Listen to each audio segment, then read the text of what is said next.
अस्सलाम वालेकुम नाज़रीन, मैं हूं मंसूर अली खान। अपने डिजिटल चैनल के ऊपर आपको खुशामदीद कहूँगा। नाज़रीन, आज पॉलिटिक्स के हवाले से एक बड़ा ही अहम दिन है और बड़ी बड़ी खबरें आई हैं। एक तो पाकिस्तान तहरीक इंसाफ में इख्तलाफात जो हैं वो खुल के सामने आ चुके हैं। जैसे जैसे इलेक्शन कैंपेन आगे चल रही है, लग रहा है कि फ्रस्ट्रेशंस भी जो हैं वो बढ़ती जा रही हैं और आपस में जो है वो लड़ाई झगड़े चलना शुरू हो गए हैं पार्टी के अंदर। दूसरी बात यह कि शेख रशीद साहब, उनके हवाले से भी खबर आई कि जनाब उनको गिरफ्तार कर लिया गया है। कुछ उसके बारे में भी आपको अपडेट्स देंगे कि क्या शेख रशीद साहब को जो है वो ये जो गिरफ्तारी है ये कितनी इंपॉर्टेंट है और क्या आगे मजीद गिरफ्तारियां भी हो सकती हैं, इसके बारे में भी बात करते हैं। कुछ और भी इंटरेस्टिंग खबरें, लेकिन सबसे पहले आपसे रिक्वेस्ट है कि चैनल को सब्सक्राइब ज़रूर कीजिए अगर आपने अभी तक सब्सक्राइब नहीं किया हुआ। बेल आइकन को प्रेस कीजिएगा और 1 मिलियन सब्सक्राइबर्स के टारगेट से अब तकरीबन 25,000 सब्सक्राइबर्स सिर्फ हम दूर हैं और इंशाल्लाह कोशिश होगी कि इलेक्शन से पहले पहले आपकी मदद से इस नंबर को हम ज़रूर अचीव करें।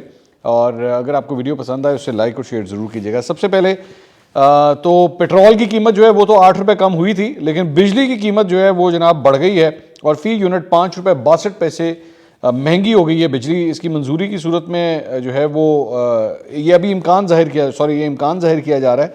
इसकी मंजूरी की सूरत में सार्फिन पर 49 अरब रुपये से ज़ायद का बोझ पड़ेगा। फ्यूल प्राइस एडजस्टमेंट की मद में नेपरा को दरख्वास्त दे दी गई है। इस पर अथॉरिटी 31 जनवरी को जो है वो समाअत करेगी। तो अगर ये प्राइस बढ़ गई तो मज़ीद जो है वो प्रॉब्लम्स आ सकती हैं, परेशानियां आ सकती हैं सार्फिन के लिए। अच्छा जी, अब आ जाए ज़रा शेख रशीद साहब के ऊपर। अवामी मुस्लिम लीग के सरबराह शेख रशीद अहमद साहब को एक बार फिर जनाब आज गिरफ्तार कर लिया गया। 9 मई के मुकदमे में ज़मानत खारिज होने पर उन्हें गिरफ्तार किया गया। शेख रशीद को अदालत के अहाते से ही अदालत में ही उनको गिरफ्तार किया गया। उनके खिलाफ हसास इदारे के दफ्तर पर हमले का मुकदमा दर्ज है। इस केस में शेख रशीद साहब को पहले भी गिरफ्तार किया गया था। इससे कबल GHQ हमला केस में शेख रशीद, साबिक deputy speaker Punjab assembly वासिक Qayyum और तहरीक इंसाफ के 15 कारकुनान की अबूरी ज़मानतें मंजूर हो गई थी। शेख साहब की मजमूई तौर पर 11 मुकदमात में ज़मानतें हुई, ताहम उन्हें और राशिद शफीक को एक मुकदमे में ज़मानत ना मिलने पर कमरा अदालत से गिरफ्तार किया गया। शेख रशीद को GHQ पर हमले के एक और मुकदमे में गिरफ्तार किया गया जो कि थाना न्यू टाउन में दर्ज किया गया था। अच्छा, अब ये जो शेख साहब वाली ये जो गिरफ्तारी है, ये ज़हन में रखिएगा कि इसके बारे में पहले से ये खबरें आ रही थी कि हो सकता है शेख साहब गिरफ्तार हो जाएं। इवन दो शेख साहब जो हैं वो पाकिस्तान तहरीक इंसाफ के हवाले से उनको पहले ही एक बुरी खबर ये मिली कि पाकिस्तान तहरीक इंसाफ जो है वो उन्होंने उनके अगेंस्ट कैंडिडेट खड़ा कर दिया है।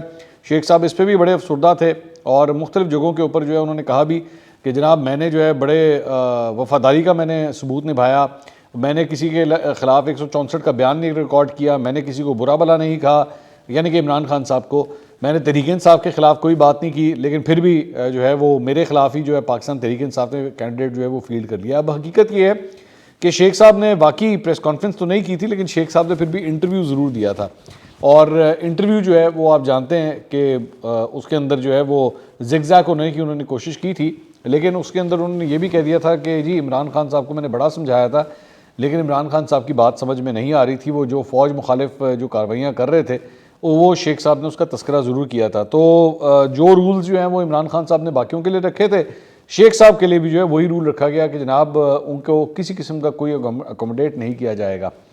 अब शेख साहब के हवाले से एक तो ये बुरी खबर थी, साथ ही साथ राशिद शफीक साहब भी गिरफ्तार हो गए। तो अब एक किस्म की पूरी अवामी मुस्लिम लीग के ये दो ही लोग हैं, एडीजी पार्टी है, तो पूरी पार्टी ही एक किस्म की जो है वो गिरफ्तार हो गई है। ये खदशा जाहिर किया जा रहा है, ये र्यूमर है, ज़ाहिर बात मैं प्रेडिक्ट तो नहीं कर सकता, लेकिन ये र्यूमर्स हैं कि जिस तरह शेख साहब गिरफ्तार हुए हैं तो 9 मई के अंदर मुलविस लोग जिसमें और भी पाकिस्तान तहरीक इंसाफ के भी चंद लोग हैं जिन्होंने इलेक्शंस के अंदर जो है वो अपने नॉमिनेशन पेपर्स जमा कराए हुए हैं और वो अगर अंडरग्राउंड हैं तो उनकी गिरफ्तारियां भी हो सकती हैं। अगर उन्होंने बाहर निकलने की कोशिश की या इलेक्शन कैंपेन रन करने की कोशिश की तो हो सकता है उनकी गिरफ्तारियां भी हो जाएं। तो इलेक्शन में अब सिर्फ चंद दिन रह गए हैं, अब तो महीना भी नहीं रहता, महीने से भी कम है, हफ्तों की बात है और उससे पहले ये गिरफ्तारी जो है बड़ी माने खेज है। ये ज़हन में रखिएगा, रावलपिंडी से हनीफ अब्बासी साहब को भी 2018 के इलेक्शन से सिर्फ चंद दिन पहले, सिर्फ वो तो हफ्ता भी नहीं था, उससे सिर्फ चंद दिन पहले जो है उन्हें गिरफ्तार कर लिया गया था। शेख साहब को जो है उससे भी पहले गिरफ्तार किया गया है। इसके अलावा अडयाला जेल में गैर शरई निकाह केस की सीनियर जज कुदरतुल्लाह साहब ने समाअत की। गैर शरई निकाह केस में इमरान खान और बुशरा बीबी पर फ़र्द जुर्म आयद कर दी गई है। इमरान खान साहब ने अदालत के रूबरू सेहत जुर्म से इनकार किया। बुशरा बीबी के जेल से बगैर बताए जाने पर अदालत ने इजहार बरहमी किया। जज साहब ने रिमार्क्स दिए कि क्या किसी ने बुशरा बीबी को नहीं बताया कि अदालत से इजाज़त लेकर जाना होता है। बाद में अदालत ने गैर शरई निकाह केस की मजीद समाअत जो है 18 जनवरी तक मुलतवी कर दी और आइंदा समाअत पर अदालत ने इस्तग़ासा के गवाहों को तलब कर दिया है। इसके अलावा इलेक्शन कमीशन ने रजिस्टर्ड सियासी जमातों की नई फहरिस्त जारी कर दी है। इसमें पाकिस्तान तहरीक इंसाफ भी फिलहाल शामिल है। इलेक्शन कमीशन के बाद इस वक्त 166 रजिस्टर्ड सियासी जमातें हैं जिनमें पाकिस्तान तहरीक इंसाफ भी शामिल है। गुज़िश्ता हफ्ते इलेक्शन कमीशन ने इंट्रा पार्टी इंतखाबात ना कराने वाली 13 जमातों को डी लिस्ट कर दिया था।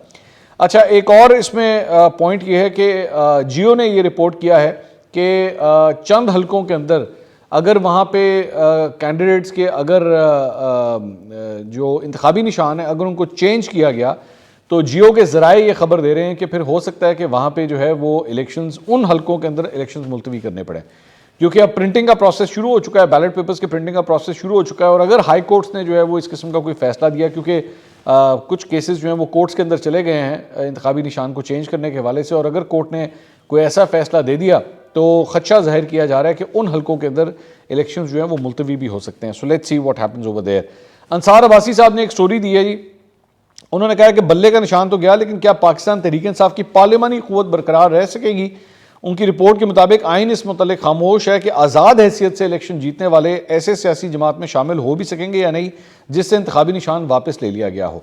कि बेसिकली होता यह है कि आज़ाद उम्मीदवार जब इलेक्शन जीतते हैं तो 3 दिन के अंदर अंदर उनको किसी न किसी सियासी जमात के साथ जो है अपने आप को एफिलिएट करना होता है। तो इस सूरत में ऑलरेडी पाकिस्तान तहरीक इंसाफ का जो इंतखाबी निशान है बल्ला, वो तो वापस लिया जा चुका है। तो क्या ये लोग आज़ाद हैसियत में जीतने के बाद ये कह सकते हैं कि जी हम जो है वो सबके सब पाकिस्तान तहरीक इंसाफ के साथ हैं और हमारा ये ग्रुप है, हम पाकिस्तान तहरीक इंसाफ के साथ है? ये मामला जो है अभी ज़रा कन्फ्यूजन का शिकार है कि क्या ऐसा हो सकता है या नहीं। क्या पार्लियामेंट के अंदर जो है वो सियासी जमात जो ना आ सकती हो अपने इंतखाबी निशान के ऊपर, क्या उससे एफिलिएशन जो है वो जाहिर की जा सकती है या नहीं की जा सकती? इस सिलसिले में हमने अपने पिछले व्लॉग में भी आपको बताया था कि पाकिस्तान तहरीक इंसाफ के उम्मीदवारों ने जो है वो कुरान मजीद के ऊपर जो है कस्में उठाना शुरू कर दी हैं, कुरान उठाने शुरू कर दिए हैं कि जी हम अगर आज़ाद हैसियत में इलेक्शन जीत भी गए तो तब भी हम पाकिस्तान तहरीक इंसाफ के साथ ही रहेंगे, क्योंकि इस बात का खदशा भी जाहिर किया जा रहा है कि चंद लोग जो हैं अगर आज़ाद हैसियत में इलेक्शन जीत गए तो कहीं ऐसा ना हो कि वो दीगर सियासी जमातों में चले जाएँ। इलेक्शन जो है वो PTI के प्लेटफॉर्म से एक किस्म का लड़ें, वोटर जो है वो उनको PTI की वजह से वोट दे, लेकिन बाद में कहीं ऐसा ना हो कि वो दीगर सियासी जमातों को जो है वो ज्वाइन कर लें। इसके अलावा एक और जो बड़ी खबर है वो ये है कि वकला की 2 बड़ी तंजीमें जो हैं वो चीफ जस्टिस काजी फाइज ईसा के हक़ में सामने आ गई हैं। मुश्तरका प्रेस कॉन्फ्रेंस की गई बार ओहदेदारों की जानिब से, और इसमें ओहदेदारों ने, बार के ओहदेदारों ने जी PTA और FIA को कहा है कि जी चीफ जस्टिस के खिलाफ मुहिम पर वो खामोश ना रहें। Vice president Pakistan bar council Haroon Rashid ने कहा कि PTI को लाने वाली ताकतों ने ही उसे वापस भेजा है। सुप्रीम कोर्ट के फैसले में कोई कानूनी हुक्म है तो बताएं। PTI ने अपने ही अरकान को इंट्रा पार्टी इलेक्शन में हिस्सा लेने से रोका। बंदयाल दौर में PTI के हक़ में फैसले होते थे तो ये नारे लगाते थे, वकला और कौम से इल्तमास है कि तनकीद फैसले पर करें, जजेस की तस्दीक ना करें। तो दूसरी जानिब सदर सुप्रीम कोर्ट बार एसोसिएशन ने भी कहा है कि ये एक मुश्किल सवाल है कि एक सियासी जमात इंतखाबात में बगैर इंतखाबी निशान जारी इंतखाबात में हिस्सा लेने से नहीं रोका जा रहा। हक़ आज़ादी राय और गैर ज़रूरी तनकीद, इल्ज़ामात और झूठ में फ़र्क है। दूसरी जगह एक खबर आई है कि जी वफाकी हुकूमत ने अदलिया के खिलाफ मुहिम की तहकीकात के लिए JIT तश्कील दे दी है। अब ये जो JIT तश्कील दी गई है, वन कैन वेरी इजीली से कि this will be targeted towards Pakistan Tehreek Insaf, क्योंकि जस्टिस काजी फाइज साहब ने जब ये फैसला सुनाया था बल्ले के निशान के हवाले से, उससे पहले भी और उसके बाद भी काजी फाइज साहब के खिलाफ जो है वो सोशल मीडिया के ऊपर एक अच्छी खासी जो है वो कैंपेन रन होना शुरू हुई, उनके अगेंस्ट जो है वो ट्रेंड्स चलाए गए। तो अब वफाकी हुकूमत ने जो है इस सिलसिले में एक JIT तश्कील दे दी है जो इसकी तहकीकात करेगी, और additional DG cyber crime FIA जो है वो JIT के कन्वीनर होंगे, और इसमें IB, ISI, DG, ICT police यानी कि इस्लामाबाद पुलिस और नुमाइंदा PTA जो है वो इसके मेंबर होंगे, और 15 दिनों में वो रिपोर्ट जो है अपनी इब्तदाई रिपोर्ट वजारत दाखिला को जमा कराएगी, और आला अदलिया के खिलाफ मुहिम के जिम्मेदारों को कानून के कटहरे में लाया जाएगा। मैं आई एम टेलिंग यू कि ये वार्निंग जो है वो पाकिस्तान तहरीक इंसाफ के कारकुनों के लिए है। इसके अलावा जनाब पाकिस्तान तहरीक इंसाफ ने से जमीयत उलमा इस्लाम शिरानी ग्रुप का इत्तेहाद जो है वो ख़त्म हो गया है। शिरानी ग्रुप जो है इस जेन में रखिएगा 2018 से पाकिस्तान तहरीक इंसाफ के साथ था, और इलेक्शंस जो भी इलेक्शंस होते थे उसके मुताबिक इनकी जो है वो इत्तेहाद बनता था, और इस मरतबा ये इत्तेहाद ऑलरेडी बन चुका हुआ था, लेकिन अब ये इत्तेहाद ख़त्म हो गया है। बेसिकली शेर अफजल मरवत साहब ने कहा है जी पाकिस्तान तहरीक इंसाफ और JUI शेरानी ग्रुप अब इत्तेहादी नहीं रहे हैं। JUI शेरानी के मौलाना गुल नसीब ने बल्ले के निशान की वापसी को कानूनी फैसला करार दिया था। गुल नसीब ने कहा था कि जब PTI वकला दिफा ना कर सके तो सुप्रीम कोर्ट का क्या कसूर, सुप्रीम कोर्ट का फैसला आईन और कानून के मुताबिक है। और उधर तर्जुमान JUI शेरानी ग्रुप के मुताबिक PTI से सीट एडजस्टमेंट पर बातचीत बेनतीजा रही, अलबत्ता सियासी मामला से मुतालिक PTI से राब्ते जारी रहेंगे। तो ना अब सीट एडजस्टमेंट हो रही है, ना आपस में कोई इत्तेहाद हो रहा है। दूसरी जानिब सेनेटर हुमायूं मोहम्मद साहब ने जो है आम इंतखाबात के लिए पाकिस्तान तहरीक इंसाफ का प्लान C जाहिर कर दिया है। कल रात को शाहजेब खानजादा से गुफ्तगू करते हुए उन्होंने कहा कि जी मुल्क में 15 करोड़ मोबाइल फ़ोन्स हैं, इनमें से 10-11 करोड़ वोटर्स होंगे, हम मोबाइल फ़ोन के ज़रिए अपने वोटरों तक पहुँचेंगे। पोलिंग के दिन 70-80% लोग निकलेंगे तो धांधली नहीं हो सकेगी। मखसूस नशस्तों के लिए भी हमें कोई ना कोई प्लान करना पड़ेगा। मखसूस नशस्तें ना भी मिलें तो हम मरकज़ पंजाब और खैबर पख्तूनख्वा में हुकूमतें बना लेंगे। अच्छा जी, अब आ जाएं ज़रा शेर अफजल मरवत साहब के हवाले से। जी वो बड़ी इंटरेस्टिंग डेवलपमेंट हुई है और अंदरूनी इख्तलाफात जो खुल के अब सामने आना शुरू हो गए हैं। तो ये बेसिकली कहानी क्या है, ये पूरी एक सीरीज़ है। मैं पूरी सीरीज़ जो है आपके सामने रखता हूँ ताकि आपको आइडिया हो कि PTI के अंदर हो क्या रहा है। बेसिकली नियो न्यूज़ के ऊपर रऊफ़ हसन साहब ने यशवीन जमाल को एक इंटरव्यू दिया था और उसमें उन्होंने कहा था जी शेर अफजल मरवत की पता नहीं इमरान खान से मुलाकात हुई भी है कि नहीं हुई। इन्होंने शक का इजहार किया कि आपस में पता नहीं, ये बार बार कहते हैं जी मेरी खान से मुलाकात हुई है, तो पता नहीं कि मुलाकात हुई भी है या नहीं हुई। हामिद खान साहब जो सीनियर वकील हैं और जो ये बल्ले के निशान का जो केस था इसके अंदर जो है लीडिंग काउंसिल थे, वहाँ पर उन्होंने गुफ्तगू की। उन्होंने कहा कि मैं शेर अफजल मरवत को पहचानता ही नहीं हूँ। 2-4 लोग ऐसे होते हैं जिनको किसी और तरीके से भेजा जाता है। शेर अफजल मरवत कहीं भी पार्टी को लीड नहीं कर रहा।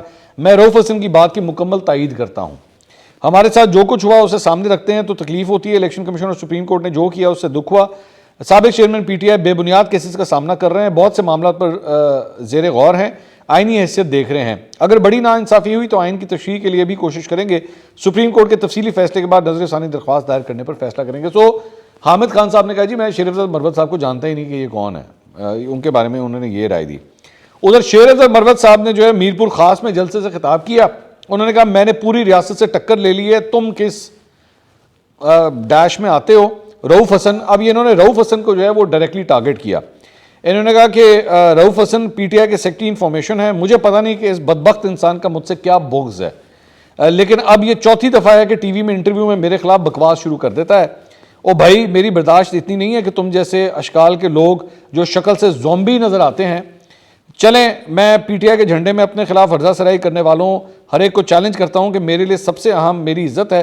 कोई भी ये जुर्रत ना करे कि मुझ पर हर्जा सराई करेगा और मैं डिसिप्लिन के नाम पर खामोश रहूंगा।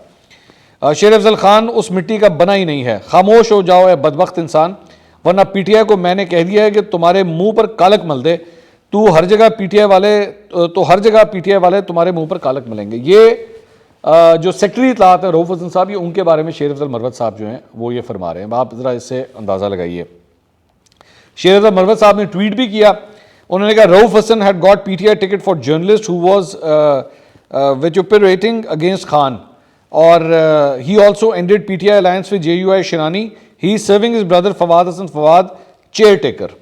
तो उन्होंने रऊफ़ हसन साहब के ऊपर इल्ज़ाम लगाया कि ये जो है फवाद हसन फवाद जो नून लीग के साथ भी मुंसलिक रहे और इस वक्त केयर टेकर गवर्नमेंट का हिस्सा है। उन्होंने कहा ये उनके लिए जो है वो काम कर रहे हैं और उन्होंने कहा कि इन्होंने जो है वो JUI शेरानी के साथ जो हमारा इत्तेहाद था उसे ख़त्म किया है। और इम्तियाज़ आलम साहब, जिनको बेसिकली पाकिस्तान तहरीक इंसाफ का टिकट जारी हुआ था लेकिन बाद में उन्होंने किसी दूसरी पार्टी का टिकट जो है जमा करवाया, उनके बारे में कह रहे हैं कि जी वो शख्स इम्तियाज़ आलम साहब जो इमरान खान साहब के बारे में काफ़ी बुरा भला कह चुके थे, उन्होंने कहा जी इन्होंने उनको जो है वो टिकट इशू करवाया था। इसके अलावा इन्होंने कहा कि जी Rauf Hasan is a conspirator and is often busy creating rifts in the party, he spoke against me few times on electronic media, this time he has disputed the meeting with Khan on January 13 which was held in the presence of half a dozen lawyers including Khan's spouse, his sisters Ejaz Buttar and Naeem Haider Panchota advocate. One can confirm this with these persons. This old devil has started this campaign to undermine the successful campaign of Sindh. I promise that every time I come across your dirty zombie face, I'll write pig all over it. तो मतलब उन्होंने कहा कि जी मैं ना इसके ऊपर सूअर लिख दूंगा, जो कुछ जो है वो आपने किया है और आपके चेहरे पे मैं ये सब कुछ लिख दूंगा। ये शेर अफजल मरवत साहब जो है उनके बारे में फरमा रहे हैं। तो एक और जगह उन्होंने लिखा जी, हामिद खान और रऊफ हसन जैसे बीमार जहन के लोगों के अपने खिलाफ बयानात को मद्देनजर रखते हुए सिंध में अपनी इंतखाबी मुहिम ख़त्म कर रहा हूँ। हामिद खान साहब को भी उन्होंने बीमार जहन जो है वो कहा। उन्होंने कहा ये लोग मुझे क्यों निशाना बना रहे हैं, क्या मैंने कभी उनके खिलाफ बात की? मैं बहुत मायूस हूँ और बहुत अफसरदा महसूस करता हूँ। हमने आज सांगड़ और नवाबशाह में जलसे करने थे, लेकिन मेरी अपनी पार्टी के सीनियर लॉट के हमले के बाद मैं अपने तमाम प्रोग्राम और तकरीबात मनसूख कर रहा हूँ। जब तक खान साहब खुद तय नहीं कर लेते मैं किसी रैली या जलसे की क़ियादत नहीं करूँगा। मैं सिंध दौरे को अधूरा छोड़कर जा रहा हूँ। हामिद खान और रऊफ हसन हिम्मत करें और अवाम की रहनुमाई करें। शुरू में आपने मुझे कानूनी टीम से निकालने की कोशिश की और अब आप चाहते हैं कि मैं मुहिम छोड़ दूँ। मैं इंतखाबी मुहिम आप पर छोड़ता हूँ, अपनी ताकत और हिम्मत दिखाएं। इसके अलावा एक और ट्वीट इन्होंने की जो बाद में इन्होंने डिलीट कर दी। इन्होंने कहा जी, रऊफ हसन साजिशी हैं और अक्सर पार्टी में दरारें डालने में मसरूफ रहते हैं। इसने इलेक्ट्रॉनिक मीडिया पर मेरे खिलाफ 4 बार बात की। इस बार उसने मेरी खान से 13 जनवरी को होने वाली मुलाकात में इख्तिलाफ किया है। जो मुलाकात खान साहब की शरीक हयात, उनकी बहनों एजाज बुटर और नईम हैदर पंचोता एडवोकेट समेत निस्फ दर्जन के करीब वकला की मौजूदगी में हुई थी। कोई भी इन अफराद से इसकी तस्दीक कर सकता है। इस पुराने शैतान ने मुहिम सिंध की कामयाब मुहिम को नीचा दिखाने के लिए शुरू की है। मैं वादा करता हूं कि जब भी मैं आपके गंदे और ज़ोंबी चेहरे के पास आऊंगा मैं उस पर खंजीर लिखूंगा। ये ट्वीट उन्होंने बाद में डिलीट कर दी। तो अब आप अंदाज़ा कीजिए कि क्या किस हद तक बात चली गई है कि एक दूसरे के बारे में क्या गंद, क्या कीचड़ एक दूसरे के ऊपर जो है उछाला जा रहा है। फिर एक और ट्वीट इन्होंने की। इन्होंने कहा कारकुनान की राय हक पर मबनी है और मैंने उनकी राय से इत्तफाक करते हुए सिंध में तहरीक इंसाफ की मुहिम मैं अब जारी रखूंगा और इस पर अपनी तवज्जो मरकूज रखूंगा। इसके साथ साथ मैं पीटीआई के कारकुनों से गुजारिश करता हूं कि तमाम शैतानी क़ुव्वतों का अपने तौर पर मुकाबला करें। आज हमारे 2 प्रोग्राम हैं, महमूदाबाद में एक अवामी जलसा और पहलवान गोड कराची में कन्वेंशन। बराए मेहरबानी इस पैगाम को फैलाएं। तो पहले उन्होंने डिलीट कर, उन्होंने मुअत्तल कर दी अपनी ये जो पूरी वो जो कैंपेनिंग थी। बाद में जो है उन्होंने कहा नहीं मैं जो है इसको कंटिन्यू ही करूँगा। तो ये सारा कुछ। अब मेरा सवाल ये है कि शेर अफजल मरवत साहब जो हैं वो हर एक से लड़ी जा रहे हैं जब से ये पार्टी में आए हैं और हर एक से ये लड़ते जा रहे हैं। मतलब इन्होंने शुएब शाहीन साहब से लड़ाई की, इन्होंने हामिद खान साहब से लड़ाई की, इन्होंने रऊफ हसन साहब से लड़ाई की, ये सबसे ही लड़ते हैं। उसके बाद ये अवाब अलवी साहब जो आरिफ अलवी साहब के वो साहबजादे हैं, उनके बारे में इन्होंने कहा कि जी मैं जो है वो इनकी भी जो है वो टिकट जो है वो मैंने रुकवाया इनका, कि मैंने इनको टिकट नहीं लेने देना। इसके अलावा केपी के अंदर भी चंद अफराद हैं जिनके साथ जो है वो इनकी लड़ाई झगड़ा। सो ये जब से आए हैं और इनको आए हुए अभी सिर्फ मतलब जुमा 8 दिन हुए हैं, चंद महीने हुए हैं इनको बाकायदा तौर पे पीटीआई में शहूरत इख्तियार किए हुए, लेकिन हर एक से जो है वो लड़ने का काम, हर एक इससे भी लड़, उससे भी लड़, इससे भी लड़। इस मौके के ऊपर जब ऑलरेडी खान साहब अंदर हैं, इलेक्शन का टाइम चल रहा है, इस वक्त जब सबको एक इकट्ठा फ्रंट दिखाने की कोशिश है, तो वहाँ पर शेर अफजल मरवत सारे ना मत्थर लड़ाई जा रहे, सारे नाल लड़ी जा रहे।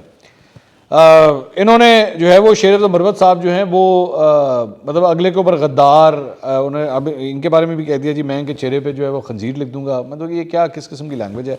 वजह शोहरत जो है वो क्या है, बढ़ गया कह के जो है वो यहाँ तक पहुँचे हैं और यही इनकी वजह शोहरत है। और मैं he is one of those guys जो टिकटॉक के लिए या सोशल मीडिया के लिए जो है वो इस किस्म की और उसके बाद आपको याद होगा ये वो सेंटर अफनान से भी लड़ पड़े थे जावेद चोई साहब के शो के अंदर। वहाँ पर भी जो है अब कहा यह जाता है कि जी इनको मार पड़ी थी, लेकिन ये कहते हैं कि नहीं मैंने मारा था। आई डोंट नो, ये एक मुतजाद इसके अंदर अकाउंट है कि हुआ क्या था। लेकिन he is a trouble maker in the party और बार बार जो है वो हर एक से साथ जो है वो लड़ते जा रहे हैं। तो इसके अलावा शेर अफजल मरवत साहब ने एक्चुअली एक और ट्वीट भी किया।